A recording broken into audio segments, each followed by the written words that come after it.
Hello, I'm Elise. Welcome to Connection Meditations. Today I'm standing up. It's time for some direct application and some practical inner work, right? So I'm just gonna, all right, let's get into this. So there's this quote that I came across which I just felt was priceless, and it reminded me of the importance of using the mind in a way that it helps us in our lives and can help us to uncover more of why we do the things that we do, of really getting to understand our tics, our triggers, and just becoming aware of them is often enough to stop us from entering that same pattern or that same argument or attracting that same person or being in a way with the children that elicits the same behavior from them. It's all about relationships and how we can better understand ourselves so that we can have deeper and more meaningful relationships with others. And so I came across this quote, and it is by Robin Sharma, and it is, "The mind is a wonderful servant, but a terrible master." And so for me, when I was looking at that, I'm like, yeah, of course. I mean, this has been my practice for many, many, many years. But to see it in writing and summarized in such a short and succinct sentence as this, well, I just had to do this video to go into the guts of it. And obviously our brains, our minds, has been labeled in the meditation world as something that can be an enemy to us in our inner peace, right? And this is flipping that whole belief system on its head. It's one that some still believe, and others are obviously starting to be more lateral and led in this whole concept of, look, the mind can actually be used for good in our whole process of living. And I say process because we're not taught how to access this part of the mind. Usually there's an outgoing of thoughts, there's a projection onto people, there's a figuring out of things, right? And that's great, and putting us into fear. So this could happen and that could happen, which was needed in the jungle, or was needed when we were, living in caves and we had all these different animals around that could have killed us. But in this Western culture that I'm assuming you're in, if you're watching this, we don't need that part, right? And we talk about evolution. So let's look at how we can evolve our brain by doing some practices. Very easy to do practices and turning it back onto yourself. So how can your mind be a servant to you? How can you learn more about yourself?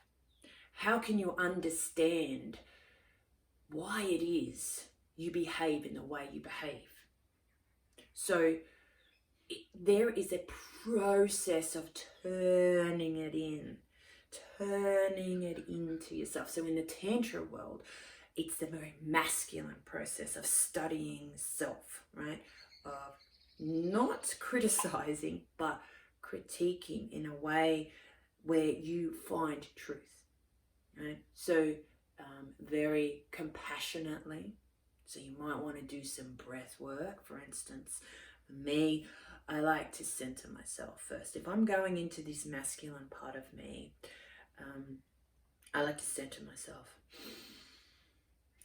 I like to obviously feel, I'm standing, so I feel my feet against the floor.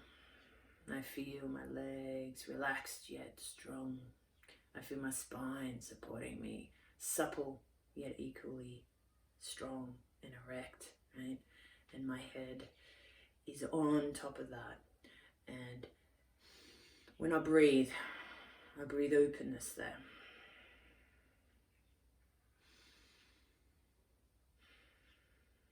You might want to close your eyes and do this. Just breathe.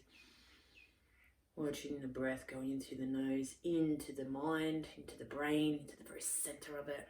And creating some space. Just imagine like this air coming into to open. Breathing out anything that is like tension or anything that's going to get in the way of that. Really dropping in. Right?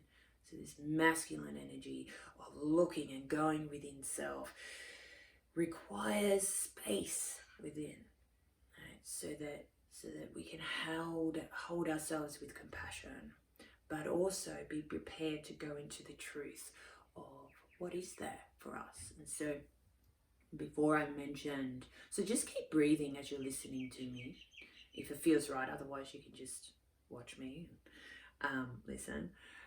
But I mentioned the word trigger, and this is key.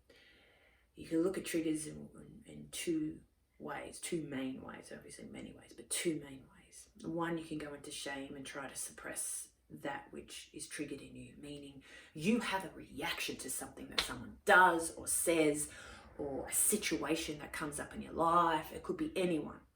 And you mightn't even be in a relationship with someone and they can come in and trigger. So you've got an option to go into shame and to close off, right? Get your mind shut down. No more doing the breathing exercises to open it. Shut it off. That's it. I'm done.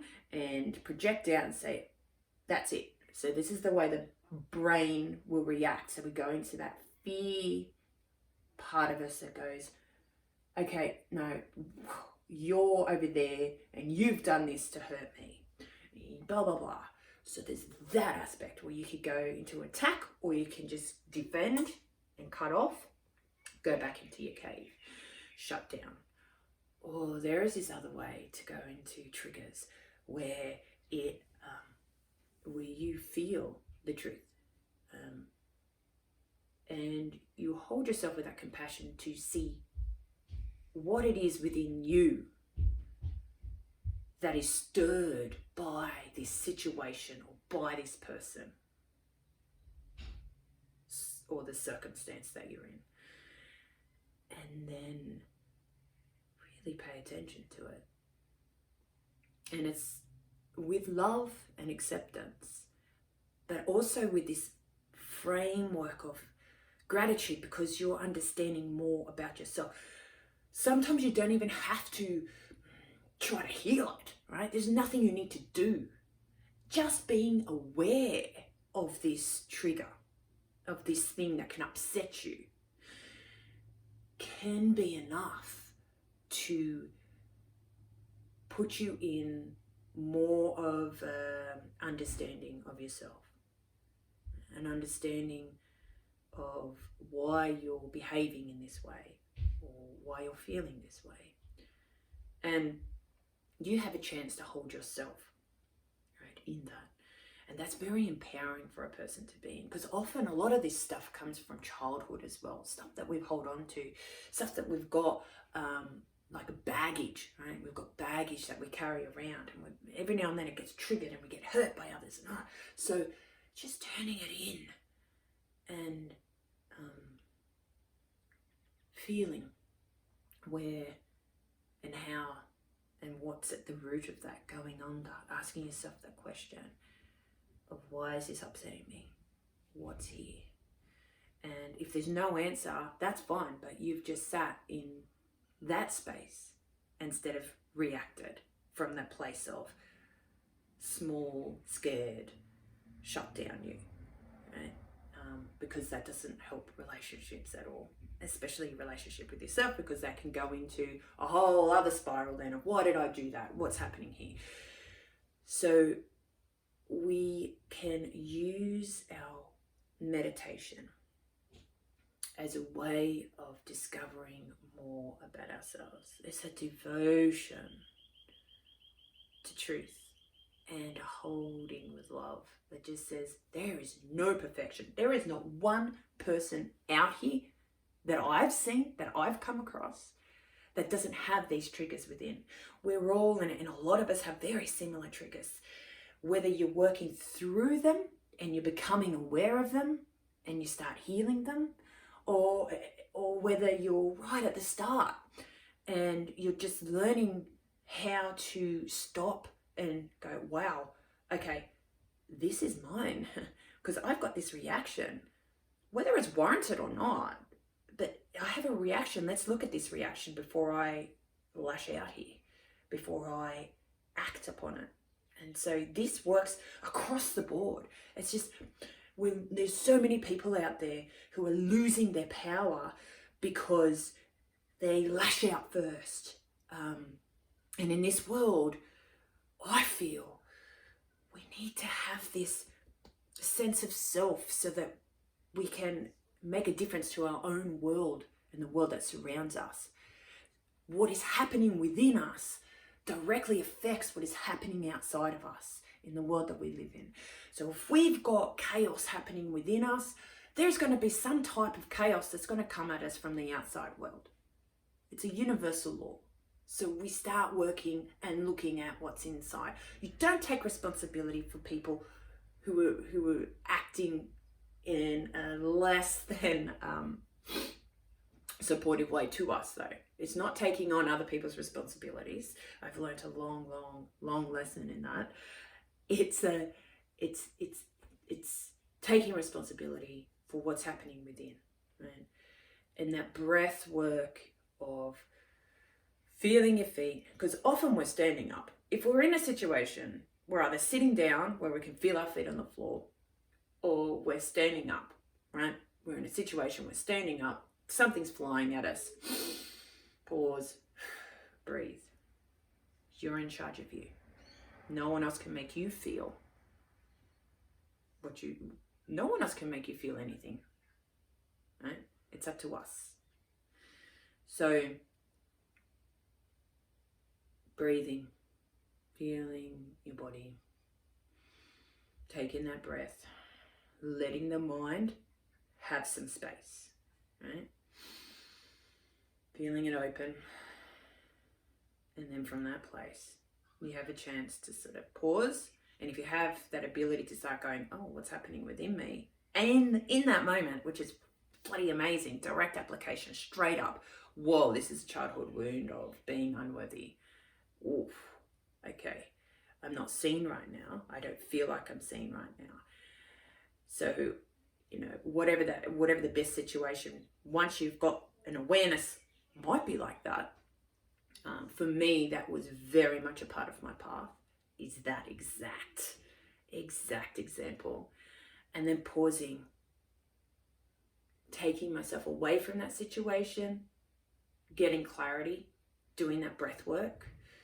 Journaling is a huge one. Once something comes forward, you can even ask yourself some questions like, what is happening for me now? And something just comes through a lot of the time that's beyond your brain, where you can get an inkling as to what's going on. And then you have a chance to come back to that person once you're relaxed, not react, but respond. And just say, look, this is happening to me. And I wanted to just acknowledge that. So breath work, staying present to self, being aware is massive. And that's how our mind can be our servant on this path, right? So that we can understand more about ourselves. Being in that gorgeous masculine energy is amazing and needed, in my opinion, needed just as much as we need our creativity and love and flow and fluidity, right? We need that both. We need that holding and understanding of what's going on, and understanding of how we interact and why. And it's a constant turning over within self, constant, but you've also marrying that beautiful fluidity of the feminine as well. So, and that'll be another video, talking more about the energetics and introducing some meditation practices that highlight those two and bring them in. I hope you did get something from this video. It's definitely a passion to help people in everyday situations to really not let anything impede with who they really are. So I will see you in the next video. Take care.